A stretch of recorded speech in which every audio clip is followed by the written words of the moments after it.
присвячений написанню статей до україномовного розділу Вікіпедії про Крим, але в розрізі культурного пласту Криму.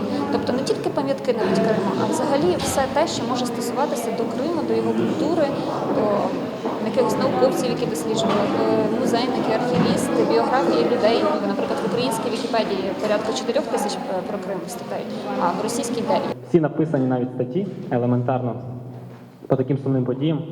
Вони не те, що стимулюють, я б сказав, що вони найважливіші. Роботи конкурсантів оцінювалися за критеріями вичерпності, оригінальності та бази джерел. Мені сподобалися статті переможця конкурсу Даринки Когутяк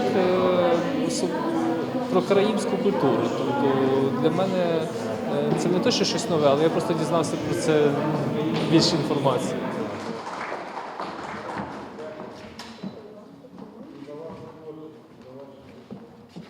Я вже написала більше 60 статей, десь приблизно.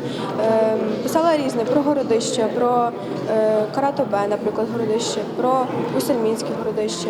Також писала про відомих історичних постатей караїмів, створила портал про караїмів, наприклад, Кефілі Яків Йосипович. Я про нього дуже багато написала. Також найбільш більшою моєю статтею, я про неї дуже багато часу витратила, є курорт Новий Зміївськ. Там я описала різні вілли, які знаходяться, і взагалі описала цей курорт.